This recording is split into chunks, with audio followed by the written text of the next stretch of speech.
Los estudiantes de la máxima casa de estudios continúan alzando la voz para exigir un entorno libre de violencia. Amagan conseguir amparo hasta lograr que las autoridades locales y de la UNAM tomen en cuenta sus peticiones. Vamos a verlas.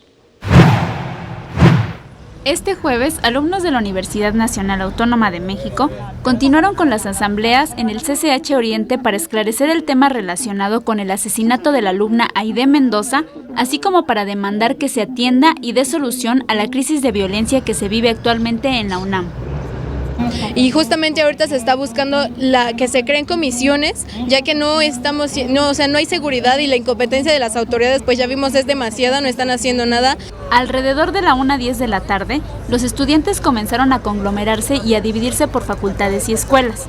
Se observó la asistencia de las facultades de Filosofía y Letras, Ciencias Políticas, Economía, Psicología, CCH Oriente, CCH Azcapotzalco y del Instituto Politécnico Nacional, así como padres de familia. Algunos de los problemas que tenemos en Naucalpan, pues, en primera son los grupos porriles, ¿no? Que no se han erradicado, todo lo contrario, siguen regresando con más fuerza. No tenemos un sendero seguro real. Como familia, en mi caso como hermana, es demasiado frustrante el no saber si tu hermana o tu familia está protegida dentro de una institución como lo es la UNAM.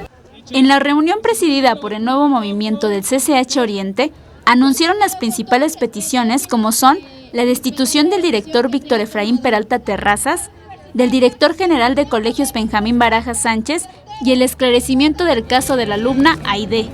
Además, se planteó conformar una federación estudiantil de la Universidad Nacional que permita organizar a la comunidad en el problema de inseguridad, así como capacitar a las comisiones para el tema de robo dentro del plantel, en primeros auxilios y en materia de género. Con imágenes de Manuel Hernández, Gloria López, 21 Noticias.